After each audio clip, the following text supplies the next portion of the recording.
কথা বলি না। আমার একটা কবিতা আছে যে পদবিটা না থাকলে ভালো হতো, কিন্তু জেনে রাখুন যিনি হিন্দু ধর্মের কথা বলছেন আমিও কিন্তু ব্রাহ্মণ পরিবারের মেয়ে। আপনাকে আজকে বলছি, খুব ভালো লাগছে হিন্দুদের কাছে যে আপনি কোশ্চেন মার্ক হয়ে গেছেন। আপনাকে যে বলতে হচ্ছে আমি হিন্দু, আপনাকে যে বলতে হচ্ছে আমি ব্যানার্জি পরিবার, আপনাকে যে বলতে হচ্ছে আমি শিব ঠাকুরের দিকে মাথা করে ঘুমাই। খুব ভালো লাগছে, খুব ভালো লাগছে। লাইনে এসে গেছেন আপনি, সুন্দর লাইনে এসে গেছেন। খুব ভালো লাগছে হিন্দুদের কাছে যে আপনি কোশ্চেন মার্ক হয়ে গেছেন। আপনাকে যে বলতে হচ্ছে আমি হিন্দু, আপনাকে যে বলতে হচ্ছে আমি ব্যানার্জি পরিবার, আপনাকে যে বলতে হচ্ছে আমি শিব ঠাকুরের দিকে মাথা করে ঘুমাই। খুব ভালো লাগছে, খুব ভালো লাগছে। লাইনে এসে গেছেন আপনি,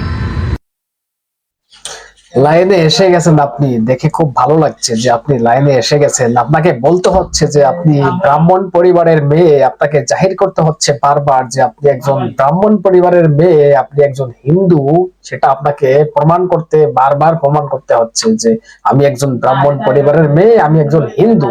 কারণ হিন্দুদের কাছে আপনি একটা প্রশ্নের মুখে যে পড়ে গিয়েছেন, এতে কোনো সন্দেহ নেই যে আপনি যে তোষণের রাজনীতি করছেন, একটা কমিউনিটির মানুষকে যেভাবে তোষণের পর তোষণ করে যাচ্ছেন, আর একটা কমিউনিটির মানুষ যারা হিন্দু তাদেরকে তুচ্ছ তাচ্ছিল্য, তাদেরকে এত অপমান করছেন, আপনার নেতা মন্ত্রীরা অপমান করছে, আপনি অপমান করছেন। এবং যেটা বিশেষ করে কয়েকদিন আগে, দু একদিন আগে বিধানসভায় দাঁড়িয়ে আপনি বলছেন মহাকুম্ভ হচ্ছে মরণ কুম্ভ। এটা সারা ভারতবর্ষের না, শুধু সারা পৃথিবীর লোক এই বক্তব্য আপনার শুনেছে। এবং যে প্রান্তে, পৃথিবীর কোনায় কোনায় যে প্রান্তে হিন্দু আছে, আপনি তাদের মনে আঘাত দিয়েছেন। যে আপনি এটা বোঝাতে চেয়েছেন যে আপনি হিন্দু না, আপনি হিন্দু না, এটা প্রমাণ হয়ে গিয়েছে। কিন্তু আপনি যতই জাহির করার চেষ্টা করুন না কেন আমি হিন্দু, আমি হিন্দু, মানুষ কিন্তু সেটা বুঝে গিয়েছে আপনি হিন্দু না কি, আপনি কি এক ধরনের, মানে অ্যাকচুয়ালি আপনি কি। প্রিয় দর্শক, আমি নয়ন রায়, আপনারা দেখছেন হাবড়া টিভি। দর্শক, ভিডিও যদি ভালো লাগে ভিডিওতে একটা লাইক করে চ্যানেলটাকে সাবস্ক্রাইব করে পাশে থাকবেন, সাথে থাকবেন। এবং পয়েন্টে আসি, এবার পয়েন্টে আসি যে পয়েন্টগুলো আলোচনা করা খুবই দরকার, খুবই দরকার। কারণ আপনারা জানেন মুখ্যমন্ত্রী বিধানসভার ভিতরে দাঁড়িয়ে বারবার বলার চেষ্টা করছে আমি হিন্দু, আমি ব্রাহ্মণ পরিবারের মেয়ে, আমি এইদিকে মাথা দিয়ে শিব ঠাকুরের দিকে মাথা দিয়ে ঘুমাই। বারবার এটা কেন প্রমাণ করতে হবে? আর কারোর তো এরকম প্রমাণ করতে হচ্ছে না, শুভেন্দু অধিকারীর তো প্রমাণ করতে হচ্ছে না, দেশের প্রধানমন্ত্রী শ্রী নরেন্দ্র মোদী তার তো প্রমাণ করতে হচ্ছে না যে আমি হিন্দু, আমি হিন্দু, তার তো বারবার বলতে হচ্ছে না। উত্তরপ্রদেশের মুখ্যমন্ত্রী যোগী আদিত্যনাথ, তার তো এটা বলা মানে লাগছে না যে আমি হিন্দু, তার তো এটা বলা মানে প্রমাণ করতে হচ্ছে না যে আমি হিন্দু। তাহলে আপনাকে কেন বলতে হচ্ছে? আপনি আপনাকে এই প্রশ্নটা করুন যে আপনাকে কেন বলতে হচ্ছে আমি ব্রাহ্মণ পরিবারের মেয়ে? তাহলে আপনার প্রশ্নটা কোথায়? তাহলে মানুষের, হিন্দুদের কাছে আপনার প্রশ্নটা কোথায়? যে আপনি আপনার কাজকর্ম, যে আপনি যেভাবে চলছেন সেটা একমাত্র হিন্দু বিরোধী, হিন্দু বিরোধী। আপনি যেভাবে চলছেন, যেভাবে হিন্দুদের উপরে অত্যাচার করছেন, যেভাবে মন্দির ভাঙা হচ্ছে, দুর্গা প্রতিমা ভাঙা হচ্ছে, রামনবমী পালন করতে দেওয়া হচ্ছে না, বিসর্জনে বাধা, পুলিশ দিয়ে বিসর্জন করানো, এই সব কিছু মিলিয়ে আপনি একটা কমিউনিটিকে, যারা হিন্দু তাদেরকে একতরফা ভাবে দুষে যাচ্ছেন, হেলাচেলা করেই যাচ্ছেন। আর একটা কমিউনিটির মানুষ যারা 30% ভোট ব্যাংক আপনি মনে করেন, তাদের পিছনে ছুটে তাদেরকে শুধু তোষণের পর তোষণ করে যাচ্ছেন। এবার বাংলার মানুষ বুঝেছে, বাংলার হিন্দুরা বুঝতে শিখেছে, বাংলার হিন্দুরা আপনাদের কড়া জবাব দেবে, কড়া জবাব দেবে। এর যেভাবে সরস্বতী পুজোকে বন্ধ করা হয়েছে, যেভাবে দুর্গা পুজোকে বন্ধ করা হয়েছে, যেভাবে রামনবমীকে বন্ধ করা হয়, এর জবাব বাংলার হিন্দুরা, বাঙালি হিন্দুরা আপনাকে জবাব দিয়ে দেবে ঠিক সময় মতন।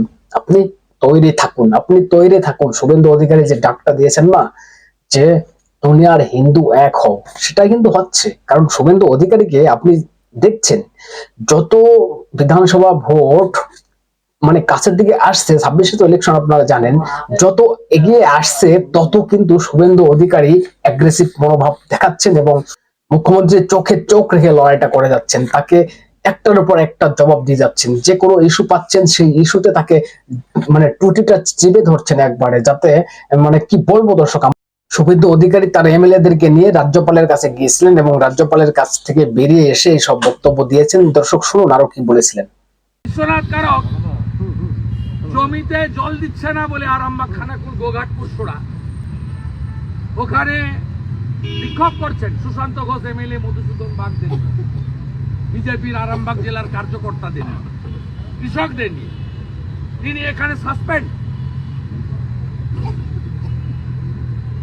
এ কোন জায়গায় আছেন? তো অষ্টম আশ্চর্য, সপ্তম আশ্চর্য নয়, অষ্টম আশ্চর্য। উনি আরামবাগে সিয়াখালা পেরোচ্ছেন আর উনাকে ফোনে হচ্ছে, বিশ্বনাথ দা আপনি সাসপেন্ড। এই নির্মল ঘোষ একটা ডাকাত, অভয়াকে দাঁড়িয়ে থেকে পুড়িয়েছে, ও বলে দিল। আর মাননীয় বিমান ব্যানার্জি মেরুদণ্ডটা খুলে আলমারিতে রেখেছেন, ড্যাং ড্যাং করে নাচছেন। যত পারেন প্রিভিলেজ করুন না, 8 বার করেছেন আমার নামে, একটা প্রিভিলেজ উইথড্র করেছেন হাউসে, যা খুশি করো। আমাদের এমএলএরা এর আগে বহিষ্কার হয়েছে। স্পিকারকে একদম কড়া ভাষায় আক্রমণ করলেন যে মেরুদণ্ডহীন, মেরুদণ্ড খুলে বাড়ি রেখে এসছে আর এখানে এসে বসছে মেরুদণ্ড খুলে এসে, কারণ কেউ একজন বলে দিল অমুককে সাসপেন্ড করতে হবে, সাসপেন্ড করে দিল। কোনো মেরুদণ্ডহীন, মেরুদণ্ড নেই যে সে কোথায় আছে, সে কোথায় নেই, বিধানসভায় আছে কি নেই। আপনারা শুনলেন যে আরামবাগে বিধায়ক কি করছিলেন, সেখানে তাকে ফোন করে বলা হচ্ছে আপনি সাসপেন্ড অমুক তমুক। মানে কোনো মেরুদণ্ডহীন, মেরুদণ্ড খুব খুলে যেন বাড়ি রেখে এসছে। শুভেন্দু অধিকারী পরিষ্কার কড়া ভাষায় আক্রমণ করলেন যে আপনি সাসপেন্ড করবেন, যা করবেন করুন। আপনারা দিল্লি, হরিয়ানা এবং মহারাষ্ট্রের ইলেকশন দেখলেন, যেভাবে হিন্দুরা জবাব দিয়েছে না, এই রাজ্যের হিন্দু বাঙালিরাও আপনাকে, মুখ্যমন্ত্রী, এই হিন্দু বিরোধী মুখ্যমন্ত্রী আপনাকে, এই বাংলার হিন্দুরা, এই বাঙালি হিন্দুরা আপনাকে 2026 সালে জবাব দিয়ে দেবে। আপনি তৈরি থাকুন, আপনি তৈরি থাকুন। আপনি জাহির করছেন যে আমি হিন্দু, আমি ব্রাহ্মণ পরিবারের মেয়ে, কোনো কাজ হবে না, তাতে কোনো কাজ হবে না। দর্শক কি বলবেন? আপনাদের গুরুত্বপূর্ণ মতামত জানাবেন কমেন্টস করে এবং নজর রাখবেন হাবড়ে টিভিতে। চ্যানেলটাকে সাবস্ক্রাইব করে পাশে থাকবেন। ধন্যবাদ সবাইকে।